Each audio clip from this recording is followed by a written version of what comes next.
Good evening. Glad that you are watching us on the county's television on the news tonight.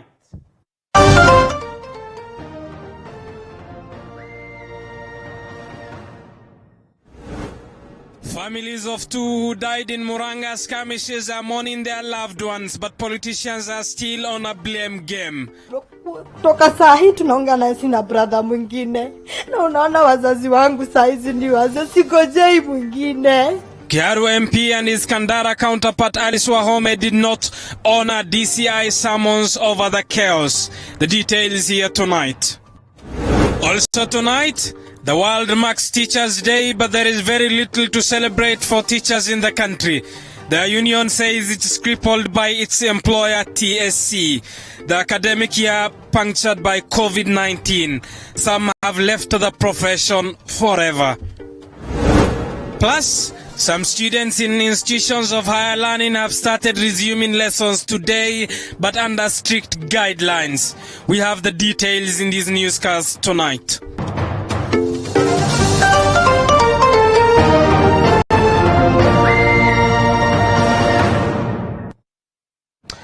Tonight of all nights, Anne Wairimu is our sign language interpreter. TV47 News Tonight with me, Abu Bakr Abdullahi, begins right now. Good evening and welcome to the broadcast. To our top story. The families of the two victims who died during chaos that erupted on Sunday in Kenol, Murang'a County are yet to come to terms with the sad reality. According to the families, the two young men from Kiandutu and Kiangombe, Thika, had been ferried from Thika to Kenol for a cleaning job at a local hotel in Kenol. Mumbichege begins our broadcast tonight. It was a Sunday morning that turned chaotic and tragic in Kenol, a usually peaceful town in Murang'a County. The families of the two victims, Peter Mbodhu, 15 years, and Christopher Kariuki, 21 years, clearly still in disbelief about what transpired on Sunday and ultimately leading to the deaths of their loved ones. Peter and Christopher are said to have come from Kiandutu and Kiangombe villages in Thika. According to their families, they had been called for a cleaning job at a local hotel in Kenol and were ferried to Thika by buses. Christopher's father is yet to come to terms with the fact that his son is no more. Wale wamefika, mambo yamewacha bibi na mtoto mdogo hapa. Nina huzuni sana sababu jukumu ni langu. Nimemlea pia akiwa yatima. Wale nimefika mimi niko na yeye. Serikali naomba ya kwamba yeyote ambaye anatumia mtoto wa mtu hivi kutumia ajinufaishe kisiasa. Anatoa mapeni sababu anaona watoto wenyewe wana shida. Na wale wanafanya kijiji ya Kiandutu ndio ya kutumia watoto wenyewe ati wakitaka kujinufaisha kwa kila hali. Wajue kila jambo na wakati wake. His family says a knife injury is what led to his death, leaving behind a 19-year-old widow and a 3-month infant. Sina mtu mwingine naweza tegemea, ni kwa mtoto miezi 3, siwezi enda kazi na huyo mtoto, jua bado siwezi corona, hiyo situation ni ngumu, siwezi enda mtoto wangu pahali. Giwa simu na hospitali, tukaambiwa Christopher amepelekwa huko hosi, akiwa ina critical condition, alikuwa ameumia sana. Tukaambiwa tuende ndio tupige signature apelekwe Kenyatta Theater. Sasa tukiwa kwa barabara walikuwa shina kutuliza tumefika wapi. Kufika ndo walituambia Christopher ameaga dunia. Just a few kilometers from Kiandutu is Kiangombe village, where we meet Peter's family, clearly still in shock by the sudden death of their son Peter Mbodhu, who was gunned down. His sister Lucy Njoki informing us that Peter followed his friends to see DP Ruto after learning that he will be touring the region. Toka sahi tunaongana sina brother mwingine. Na unaona wazazi wangu saizi ndio wazazi sikojei mwingine. Sasa ndio tulikuwa nategemea. Tumewacha wawili tulikuwa watatu. Naweza sema naweza penda haki yake ipatikane. Residents of the area expressing their anger and sadness over the unfortunate incident. Hiyo maneno haipelekani na sisi vizuri. Vijana waliacha mambo ya uhalifu, wakaacha madawa, wakaacha wizi, wakaanza kujifanyia kazi. Mwingine naye unadanganyilia watoto wetu na wapeleka huko waende wakakufe. Tumekulaani kabisa. In the name of Jesus, tumekulaani kabisa na ushindwe. No one is yet to be arrested over the incident that left several others injured. Mombichege, TV47. Well, still on that very same matter, Kandara MP Alice Wahome and Kiharulo Omeka Ndindi Nyoro did not honor summons by the Directorate of Criminal Investigations, DCI, over chaos that rocked Deputy President William Ruto's visit to Kenol, Murang'a County. The two say they have not received any summons over the incidents. This as the National Transport and Safety Authority summons officials of Neo Kenya Mpya Commuters Limited and Joy Kenya Services Limited buses over the chaos in Murang'a as blame game continues. This story is done by Paul Kirobi but voiced by Nancy Kimuyu. Kiharu MP Ndindi Nyoro and his Kandara counterpart did not honor summons by the Director of Criminal Investigations in Nyeri. The two, according to DCI, had been summoned to appear at the regional office in Nyeri to be grilled over chaos that erupted at Kenol, Murang'a County. However, the two say they are yet to receive the summons. And I want to tell Matiang'i, Kenoti, Mutiabai, and huyo mwingine anaitwa Kebisho, I am busy, my friends. No single officer of the government in this particular county has called me. Even our county commissioner. How then have they filed a report? The National Transport and Safety Authority NTSA has summoned officials of Neo Kenya Mpya Commuters Limited and Joy Kenya Services Limited buses.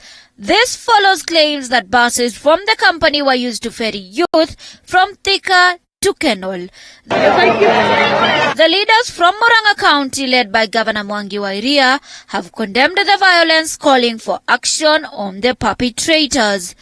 Wairia has vowed to be the master of ceremony in all political events in the county moving forward. Waambiwe katika mkutano wa Mathioya, Governor Wairia ndiye atakuwa MC. Saa zile kuna function wanaangalia mabasi. Kama kuna basi zinaletwa zikifika pale entrance ya Murang'a, pale Blue Post zinachungiwa pale zinarudi. We want to tell any person who comes to this county to cause violence. Murang'a people are peaceful. Murang'a people want unity, they do not want disunity. Ruto's allies have, however, castigated the arrest of MPs Alice Wahome and Ndindi Nyoro.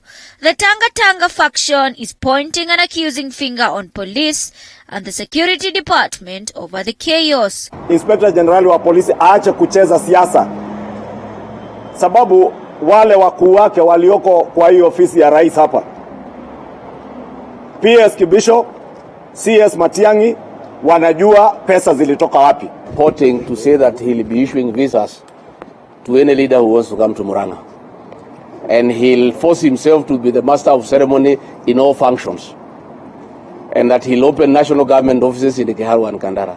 We want to tell Mwangi wa Iria that he is living the Kenya of 50 years ago. ODM leader Raila Odinga in a statement has urged political leaders to stop early campaigns as he condemned the chaos. ODM lawmakers, on the other hand, pointing an accusing finger on DP Ruto over the chaos that claimed 2 lives. Ruto must be stopped. This hustler narrative that Ruto is bringing around, and as Junet has put it, many of us went to school barefoot. We cannot claim to be hustlers today. At the AIPCA church where DP Ruto was attending a church service, church leaders have also condemned the chaos. We may have differences in our ideology and opinions, but as the clergy would like to request all our leaders to exercise some tolerance in their activities. Ruto's camp is scheduled for another tour of the county of Murang'a in Mathioya this month. This was the second time chaos rocked Ruto's visit in the county. Nancy Kimuyu, TV47. Elsewhere, final year students from various higher learning institutions, including TVETs and training colleges from different parts of the country, have begun reporting to school in the first phased reopening. The institutions that reported have put in place the required COVID-19 containment measures. Our reporter Nanok Lorraine looks at the very first day of the first reopening in institutions that reopened today. At the Kiambu Institute of Science and Technology, students streamed in to report back to school, according to the Ministry of Education's guidelines. I will ask Madam again to demonstrate. Students from Nyeri National Polytechnic also reported back to school, with Education CS Professor George Magoha inspecting the institution's preparedness. The government has decided to start reopening in phases. In some institutions, such as Narok Teachers Training College, resumption is yet to begin. Education Principal Secretary Dr. Belio Kipsang, who inspected the institution, said that in a bid to cut costs and fetch alternative income, institutions should thrive to manufacture their own COVID-19 preventive gears. PS Kipsang also toured Konoin TTC and Bomet University College. In our teachers training colleges, we have around 16,000. Now, without being one class, we have around 9,000 teacher trainees. We have 300,000 teachers. It will not be feasible within the time that we have and the testing kits that are there for us to say that we shall take our learners and our teachers through testing. In his tour to TVET institutions in Uasin Gishu and Nandi counties, where students reported to school, Principal Secretary in State Department for Vocational and Technical Training, Julius Juan, said that examinations which were to be undertaken in March, when institutions were shut to prevent the spread of COVID-19, will start in all technical training institutes across the country on Monday. We have about 1,200 plus students whose exams were interrupted. Many of them are already reporting.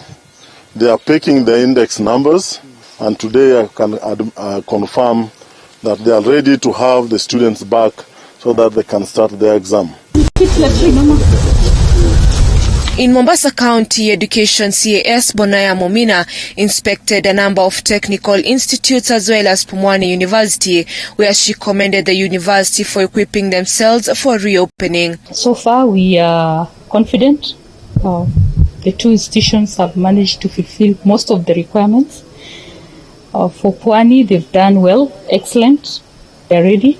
Kenyatta and Zetech universities expect their students to report back for learning on 12th and 18th of this month, respectively. Nanok Lauren, TV47. Now, as the world marks World Teachers Day, Kenya National Union of Teachers has called out its employer, TSC, for discriminating them and excluding its members from pay rise. They have further accused the Commission of paralyzing its functions. Our Education Affairs reporter Andrin Kilemi has the details.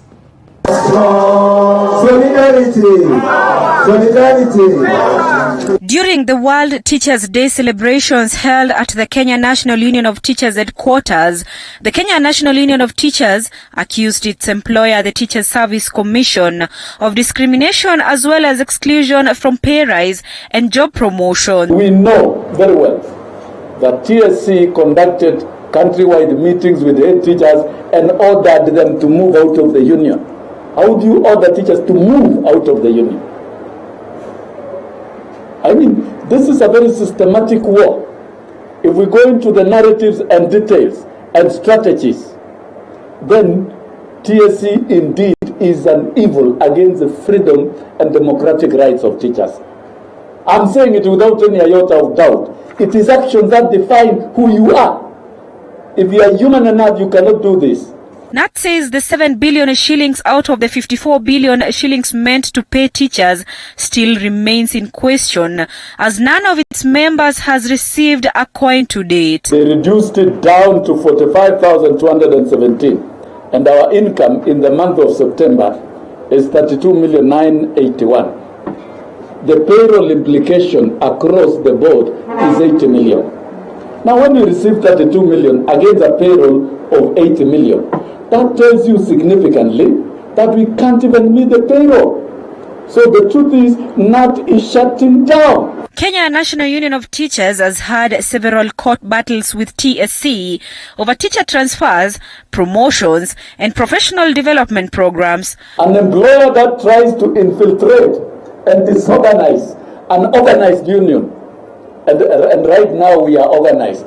Wajaribu kuendelea na hiyo, tutakutana na wao. The union has, however, vowed not to be intimidated, but instead continue to fight for its rights and those of its members. As the future of millions of learners remains uncertain this period, teachers continue to raise concerns over their welfare, even as there is little to celebrate this World Teachers' Day. Andrin Kilemi, TV47, Nairobi. You're watching TV47 News Tonight with me, Abu Bakar Abdullahi. 9:15 p.m. Time for us to take a short break. We still have a lot lined up for you. We'll be back with more news after this break. Stay tuned.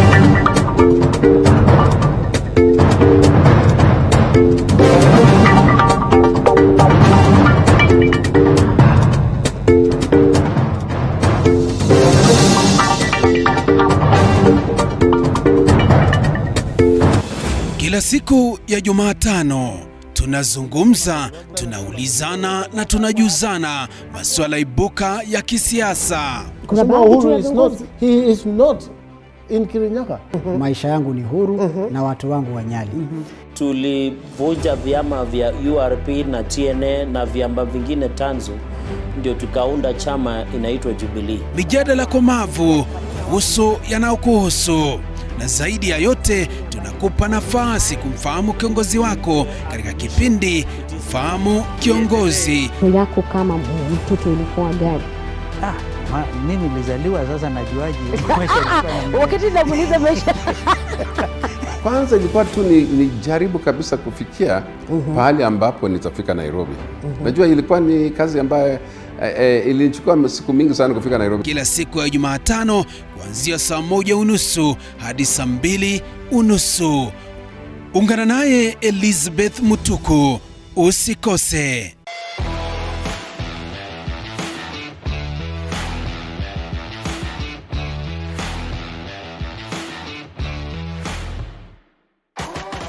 It is said that cooking is one of the greatest gifts you can give those you love, because nothing brings people together like good food. Join Chef Hamadi every Sunday at 6:30 p.m. as he teaches us some simple and quick recipes, only on The Throwdown. You are the mighty God, the great I am. Hallelujah, hallelujah. This and every Sunday, TV47 brings church.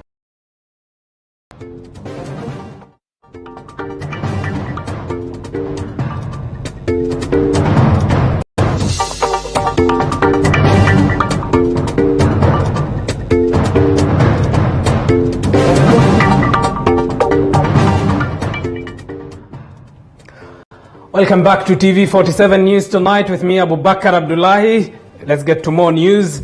And in a meeting that was held between Rift Valley Regional Coordinator George Natembea and Matatu stakeholders, Matatu owners agreed to call off a strike after decrying of neglect by the county government of Nakuru. A follow-up meeting will be held on Thursday this week in the presence of the Governor, Lee Kinyanjui, to chart the way forward on the matter at hand. Natembea also called for a proper restructuring of Matatus into the town ahead of the county's future city commission and commissioning by President Uhuru Kenyatta. Tunakubaliana, basically tunakubaliana kwamba going forward hakuna mambo ya migomo. Kila samba kama kutakuwa na jambo lolote tatanishi, ni sisi kukaa chini na kuongea na kubaliana on the way forward. Mtu ambaye atakubaliwa kucheza siasa katika mambo ya masuala ya matatu, kwa sababu matatu industry ni industry ambayo ni ya muhimu sana, imeajiri watu wengi, wanasaidia mambo ya usafiri. Nafanya hivi with an eye kwamba mji wa Nakuru hivi karibuni utakuwa city. As a matter of fact, nafikiri charter iko tayari, ni rais tu anatakana kupata wakati alafu anakuja kupeana hiyo charter. So lazima tuangalie, tukue na maono ya kuona mbele. Hata nimewaambia kwamba wasiseme tu tunarudi old stage. Now, Machakos Governor Alfred Mutua has blamed the vicious cycle of political violence in the country on wicked politicians whom he accuses them of thriving on taking advantage of poor citizens. Addressing residents at Masai Town, where he launched a countrywide tour, Mutua condemned the political confrontations witnessed at Kenol in Murang'a County.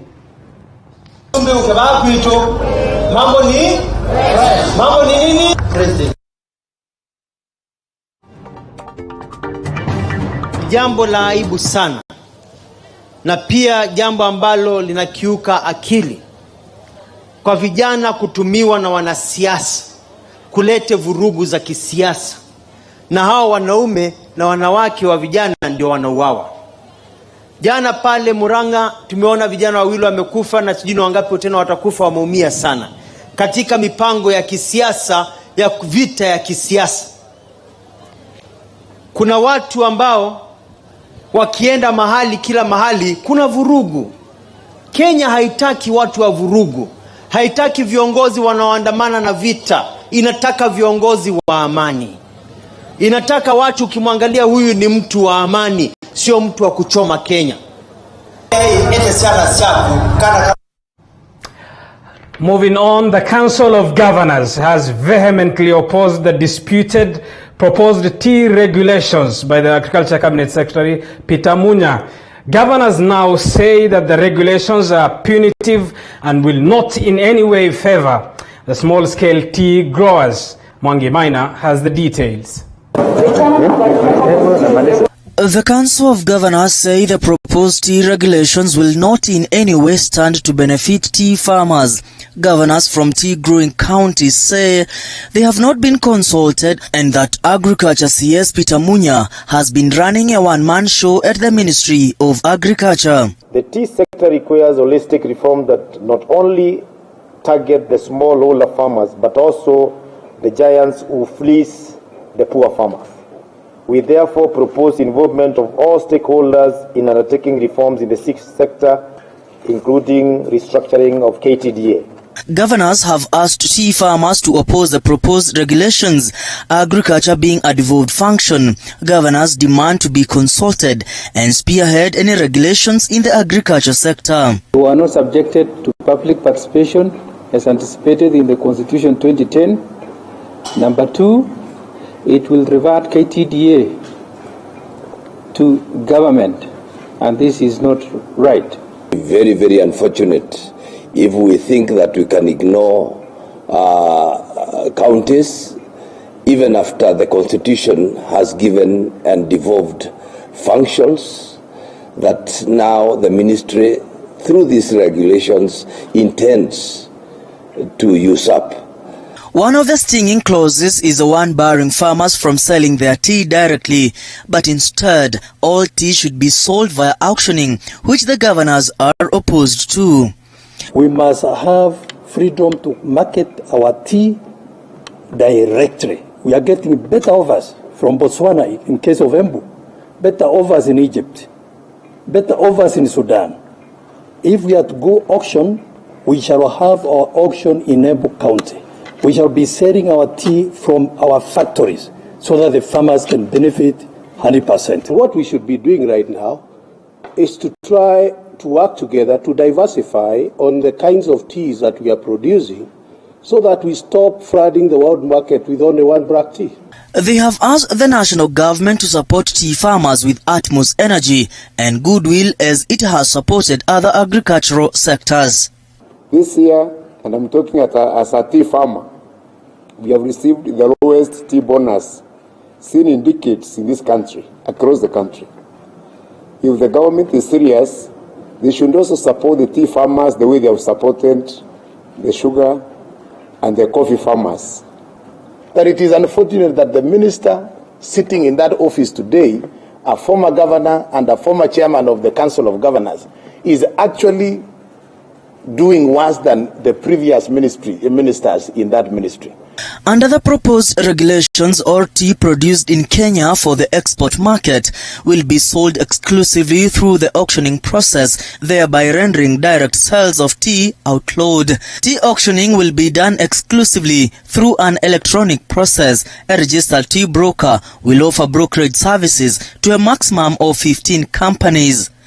All monies from the sale of tea from the auctioning process shall be remitted to factories' accounts within 14 days. Further, factories should pay farmers at least 50% payment for green leaf delivered every month within 30 days after the receipt of proceeds from the sale of tea. As the new proposed tea regulations continue to elicit mixed reactions, farmers continue to face the brunt of receiving low incomes. Now the Council of Governors has issued a warning of moving to court to challenge these regulations. Mwangi Maina, TV47, Nairobi.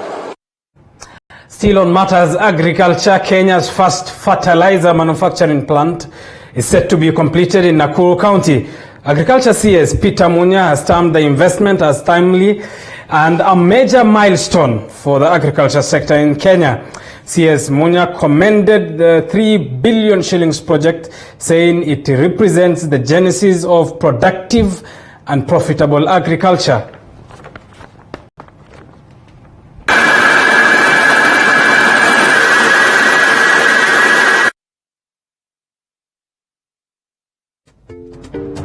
A total transformation in our farming, and given that small-scale farmers' biggest challenge has been very little production per acreage because of not utilizing science and technology to do farming. This is the gap that this investment is going to fill. Fertilizer plant, it has been on for the last 2 years, and we expect to commission this plant by the end of this year, that is by December, and it will be ready to produce fertilizers for the long-range season in 2021. Moving on, religious leaders have expressed concern over the recent political events of violence and war of words among the political class. The leaders from the North Rift region want early political campaigns stopped. Calvin Chitwa has the details. Religious leaders from North Rift region want politicians to avoid politics of conflict and incitement following the recent incident in Murang'a County where 2 people lost lives to political violence. Especially what happened yesterday in Murang'a, where 2 lives were lost to political violence. This is a very worrying event that if it continues like this, it will plunge our country into violence as witnessed before. Led by Eldoret Catholic Bishop Dominic Kimengich, Uasin Gishu Chairman of Council of Muslim Preachers Abubakar Bini, and Bishop Geoffrey Songok, the leaders said the recent political events can plunge the country into violence. Kwa hiyo hakuna haja sisi tukiwa Wanakenya tugawanyike kwa sababu ya slogan fulani ama hii. Kwa sababu uongozi ni nini? Ni kulete watu wa Kenya pamoja. Penye moshi kunakuwa na moto. Wanasiasa wameanza mapema na ni hatari kwa taifa letu. Taifa ni moja, wa Kenya ni wamoja bila ya kujali dini, kabila na kila kitu. Kwa hivyo tunachokihofia sisi kama viongozi wa kidini, tukasema sisi ndio chumvi, na chumvi hii inataka irakibishe nchi yetu. Tufanye juu chini, tuzungumze amani, amani, amani pale mahala popote tunapokuwa. Sisi tunataka kulaani wenye wanataka kutuweka kwenye vikundi. Kenya hii ni Kenya moja, nchi moja ya Wakenya. Hiyo ndio tunasimamia. They asked Kenyans not to accept the politics of division and appealed to politicians to stop engaging in war of words, but instead strive to unite the country. As Kenyans, we can have our differences, we can have our political differences, but these should not lead us to the kind of conflict and divisions that we are witnessing now. Calvin Chitwa, TV47, Uasin Gishu County. Thank you, Calvin Chitwa, our North Rift region-based reporter, for that report. You're watching TV47 News Tonight with me, Abu Bakar Abdullahi. Time for us to take another short break. But as always, remember, when it is half an hour past 9 p.m., Pandit's Night is up next. Tonight we'll be making sense of the politics of the country, the Deputy President's visit to Jubilee and the back and forth, the alleged coup. Our guest tonight, Herman Manyora, as always, our resident analyst, Evans Wafula, political analyst, and Nandi Senator Samson Cherargei. Will be back with that discussion after this break. Stay tuned.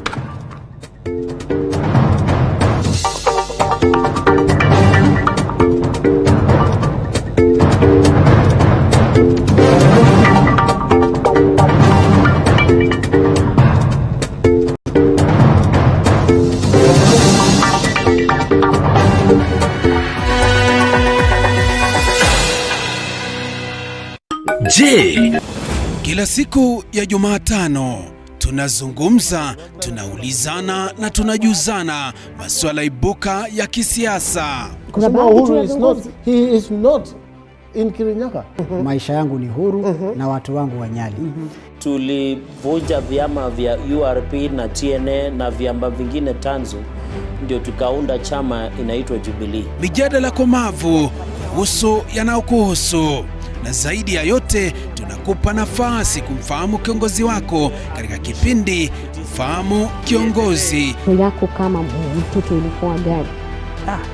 Mimi nilizaliwa, sasa najuaje maisha ilikuwa. Wakati namuuliza maisha. Kwanza ilikuwa tu ni jaribu kabisa kufikia pahali ambapo nitafika Nairobi. Najua ilikuwa ni kazi ambayo ilichukua siku mingi sana kufika Nairobi. Kila siku ya Jumatano kuanzia saa 1:30 hadi saa 2:30. Ungana naye Elizabeth Mutuku. Usikose.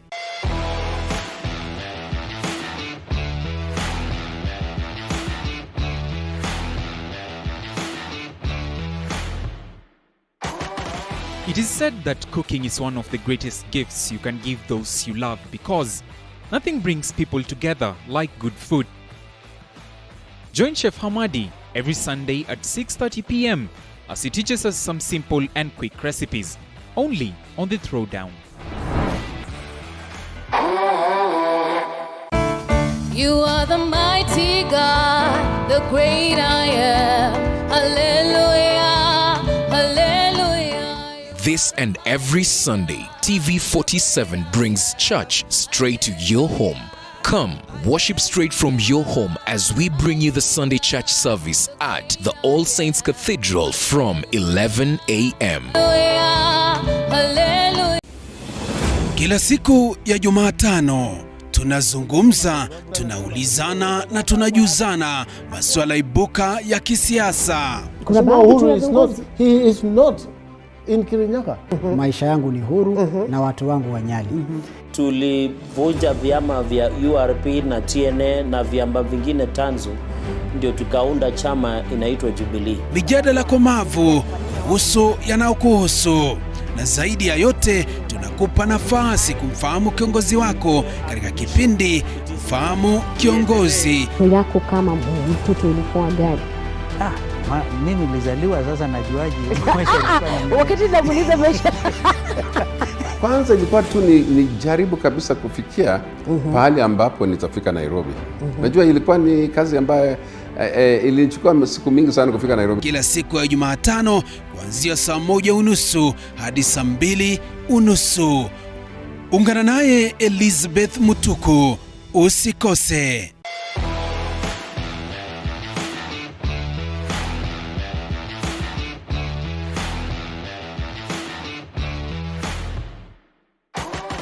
It is said that cooking is one of the greatest gifts you can give those you love, because nothing brings people together like good food. Join Chef Hamadi every Sunday at 6:30 p.m. as he teaches us some simple and quick recipes, only on The Throwdown. You are the mighty God, the great I am. Hallelujah, hallelujah. This and every Sunday, TV47 brings church straight to your home. Come, worship straight from your home as we bring you the Sunday church service at the All Saints Cathedral from 11 a.m. Kila siku ya Jumatano tunazungumza, tunaulizana na tunajuzana masuala ibuka ya kisiasa. He is not in Kirinyaga. Maisha yangu ni huru na watu wangu wa Nyali.